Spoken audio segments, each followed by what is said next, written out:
ಸರ್ವೋಚ್ಚ ನ್ಯಾಯಾಲಯದ ತೀರ್ಪನ್ನು ಗೌರವಿಸಿ ಕರ್ನಾಟಕ ರಾಜ್ಯದಲ್ಲಿ ಒಳ ಮೀಸಲಾತಿ ಜಾರಿ ಮಾಡುವಂತೆ ಆಗ್ರಹಿಸಿ ನಗರದಲ್ಲಿ ಬೃಹತ್ ಪ್ರತಿಭಟನೆ ನಡೆಸಲಾಯಿತು. ಕರ್ನಾಟಕ ರಾಜ್ಯ ಮಾದಿಗ ಸಮಾಜ ಸಂಘಟನೆಯ ನೇತೃತ್ವದಲ್ಲಿ ನಗರದ ಡಿಸಿ ಕಚೇರಿಯ ಎದುರು ಬೃಹತ್ ಪ್ರತಿಭಟನೆ ನಡೆಸಿದ ಮಾದಿಗ ಸಮುದಾಯದ ಮುಖಂಡರು ಹಾಗೂ ಕಾರ್ಯಕರ್ತರು ರಾಜ್ಯ ಸರ್ಕಾರದ ವಿರುದ್ಧ ಘೋಷಣೆ ಕೂಗಿ ಆಕ್ರೋಶ ಹೊರಹಾಕಿದ್ರು. ಪರಿಶಿಷ್ಟ ಜಾತಿ ಶೋಷಿತ ಸಮುದಾಯದವರ ಏಳಿಗೆಗಾಗಿ ಕೂಡಲೇ ಒಳ ಮೀಸಲಾತಿ ವರ್ಗೀಕರಣ ಅನುಷ್ಠಾನಗೊಳಿಸಲು ಸುಪ್ರೀಂ ಕೋರ್ಟ್ ಆದೇಶ ನೀಡಿದೆ. ಸುಪ್ರೀಂ ಕೋರ್ಟ್ ಆದೇಶದಂತೆ ಒಳ ಮೀಸಲಾತಿ ಅನುಷ್ಠಾನಗೊಳಿಸುವಂತೆ ಪ್ರತಿಭಟನಾ ನಿರತರು ಆಗ್ರಹಿಸಿದರು.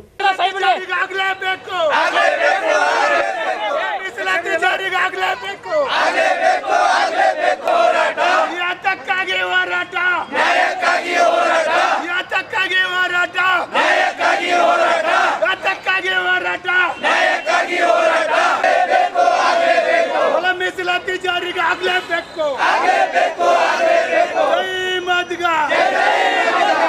ಕೃಷ್ಣ ಮಾದಿಗ ನಾಯಕತ್ವಕ್ಕೆ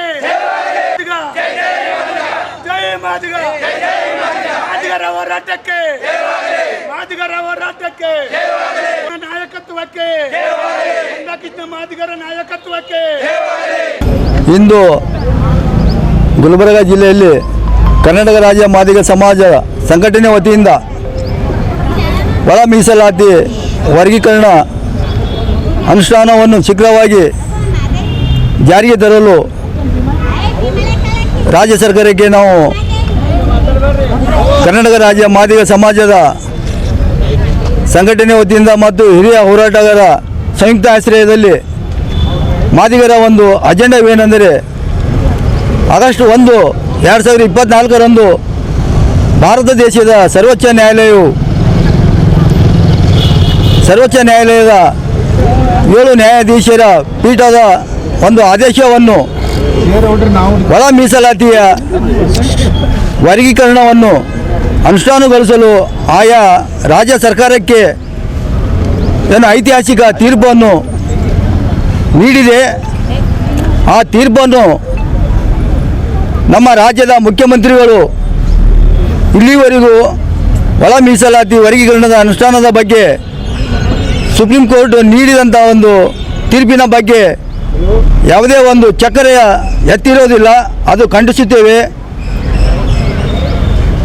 ಕಾಂಗ್ರೆಸ್ ಪಕ್ಷದ ಚುನಾವಣೆ ಸಂದರ್ಭದಲ್ಲಿ ನಮ್ಮ ರಾಜ್ಯದ ಮುಖ್ಯಮಂತ್ರಿಗಳು ಮತ್ತು ಕಾಂಗ್ರೆಸ್ ಪಕ್ಷದ ವರಿಷ್ಠರು ತಮ್ಮ ಒಂದು ಪಕ್ಷದ ಪ್ರಣಾಳಿಕೆಯಲ್ಲಿ 5 ಗ್ಯಾರಂಟಿಗಳು ಸೇರ್ಪಡೆ ಮಾಡಿದರು. ಅದೇ ರೀತಿ ಒಳ ಮೀಸಲಾತಿ ವರ್ಗೀಕರಣವು ಕೂಡ ರಾಜ್ಯದಲ್ಲಿ ನಮ್ಮ ಪಕ್ಷ ಸರ್ಕಾರಕ್ಕೆ ಬಂದರೆ ಕೂಡಲೇ ಅದನ್ನು ನಾವು ಅನುಷ್ಠಾನಗೊಳಿಸ್ತೀವಿ ಎಂದು ರಾಜ್ಯದ ಮುಖ್ಯಮಂತ್ರಿಗಳು ಭರವಸೆ ನೀಡಿದ್ದಾರೆ. ಅದು ಅವರಿಗೆ ನೆನಪಾದೋ ಇಲ್ಲೋ ಇವತ್ತಿನ ದಿವಸ ಪ್ರತಿಭಟನೆ ಮುಖಾಂತರ ನಾವು ಮಾನ್ಯ ಸಿದ್ದರಾಮಯ್ಯ ಅವರಿಗೆ ನಾವು ಎಚ್ಚರಿಕೆ ಮಾಡ್ತೇವೆ. ತಾವು ನಿಜವಾಗಿ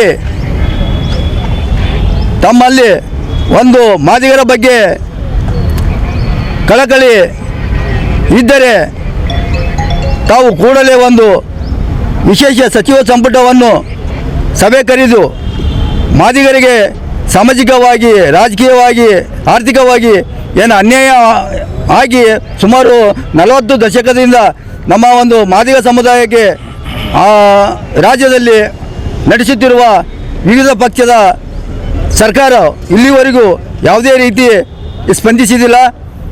ಕಳೆದ 2023ರಲ್ಲಿ ಮಾಜಿ ಮುಖ್ಯಮಂತ್ರಿಗಳಾದಂಥ ಸನ್ಮಾನ್ಯ ಶ್ರೀ ಬಸವರಾಜ ಬೊಮ್ಮಾಯಿ ಅವರಿಗೂ ನಾವು ಇವತ್ತಿನ ದಿನ ಸಹ ನಮ್ಮ ಸಮಾಜದ ಪರವಾಗಿ ಅವರಿಗೆ ನಾವು ಅಭಿನಂದನೆಯನ್ನು ಸಲ್ಲಿಸಬೇಕು.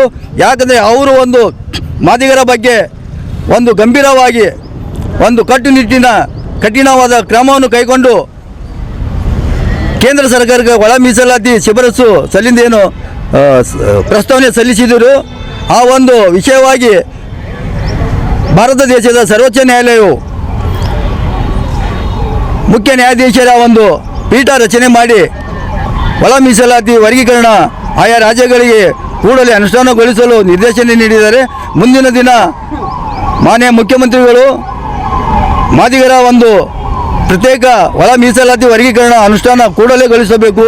ಒಂದು ವೇಳೆ ತಾವು ವಿಳಂಬ ಮಾಡಿದರೆ ಕಾಂಗ್ರೆಸ್ ಪಕ್ಷದ ನಮ್ಮ ಗುಲ್ಬರ್ಗ ಜಿಲ್ಲಾ ಉಸ್ತುವಾರಿ ಸಚಿವರಾಗಲಿ, ಗುಲ್ಬರ್ಗ ಜಿಲ್ಲಾ ಲೋಕಸಭಾ ಸದಸ್ಯರಾಗಲಿ, ಇನ್ನಿತರು ನಮ್ಮ ಗುಲ್ಬರ್ಗಕ್ಕೆ ಪಾದಾರ್ಪಣೆ ಮಾಡಿದ ಸಂದರ್ಭದಲ್ಲಿ ನಾವು ಅವರಿಗೆ ಕಪ್ಪು ಬಾವುಟ ಮತ್ತು ಇನ್ನಿತರ ಉಗ್ರವಾಗಿ ಪ್ರತಿಭಟನೆ ಮಾಡಬೇಕಾದ ಅನಿವಾರ್ಯವಂತ ಇವತ್ತಿನ ದಿವಸ ಪತ್ರಿಕೆ ಮುಖಾಂತರ ನಾವು ಕರ್ನಾಟಕ ರಾಜ್ಯದ ಮುಖ್ಯಮಂತ್ರಿ ಸಿದ್ದರಾಮಯ್ಯ ಅವರಿಗೆ ನಾವು ಎಚ್ಚರಿಕೆ ನೀಡುತ್ತೇವೆ. ಪ್ರತಿಭಟನೆಯಲ್ಲಿ ಸಂಘಟನೆಯ ವಿಭಾಗದ ಅಧ್ಯಕ್ಷರಾದ ಚಂದ್ರಕಾಂತ್ ನಾಟೀಕರ್, ಸಿದ್ದಲಿಂಗ್ ಕಟ್ಟಿಮನಿ, ಪ್ರಕಾಶ್ ಮಾಳ್ಗೆ, ಜಾನಪದ ಶಿವನೂರ್, ಅಶೋಕ್ ಜಗದಾಳೆ, ಸುದರ್ಶನ್ ನಂಬಿ ಸೇರಿದಂತೆ ಇತರರು ಭಾಗವಹಿಸಿದ್ದರು.